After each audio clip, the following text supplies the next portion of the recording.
Welcome to Python. This video will be about how to set up Python for your Windows machine and get it running. First step is to go to python.org/downloads. This is where we can find the Python installation and the executable file for Windows. This is really important because it sets up a path in the environmental variables, allowing for the program that you have written in Python to be executable.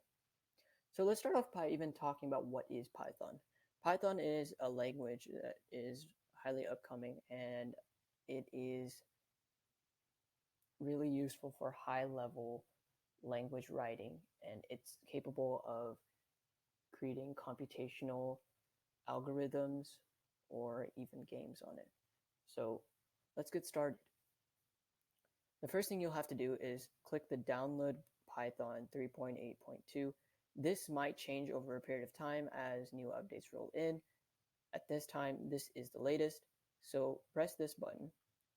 And if you're using another machine, you might want to hit macOS or Linux, depending on the machine that you're using.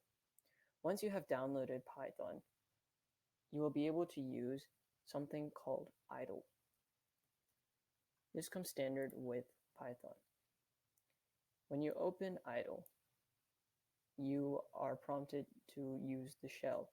And the shell is where you can do your computational work and store variables and whatnot, which I will get into soon.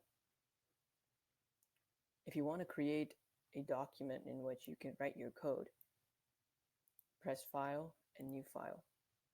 The difference between a document, a Python document, and shell is that the shell executes immediately, whereas the doc stores the information and goes in the order in which it needs to be executed.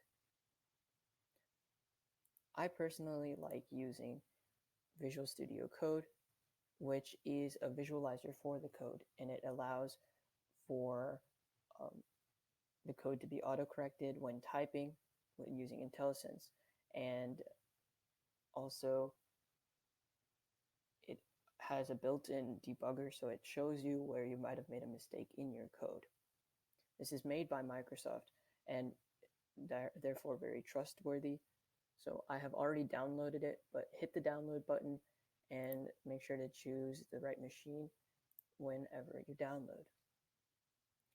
Let's move into Visual Studio Code. You'll be prompted with a welcome screen in the very beginning, but after that, you have the option of opening a new folder. Click on Open New Folder and create a new folder for your Python. I have already done that and titled mine Learn.io Intro to Python. Now, I have the option of creating a new file or a new folder. I'm going to go on and make a new file. Visual Studio Code can work with multiple different languages.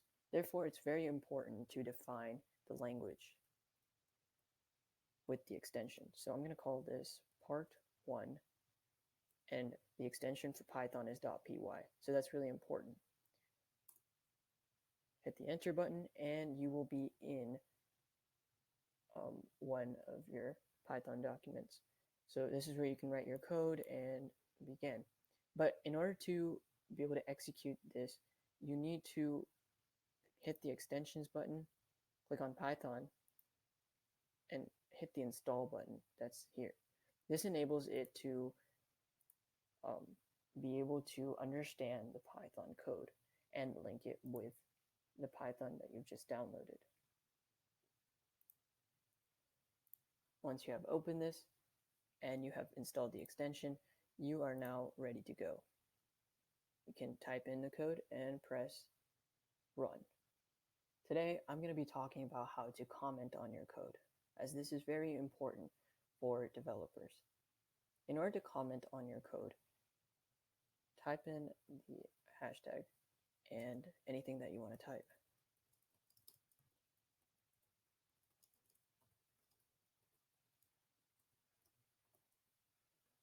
This allows for an easier organization and it enables people to understand your code.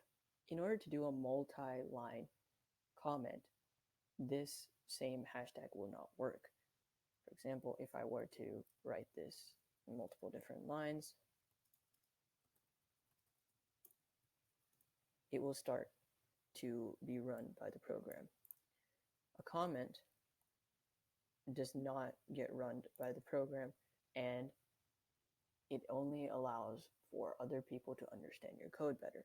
To create a multi-line comment, press the apostrophe key 3 times. And you can continue your comment in the next line.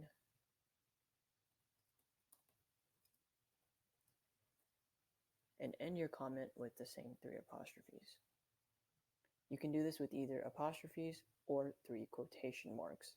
Python allows you to use the apostrophes or the quotation marks in any scenario.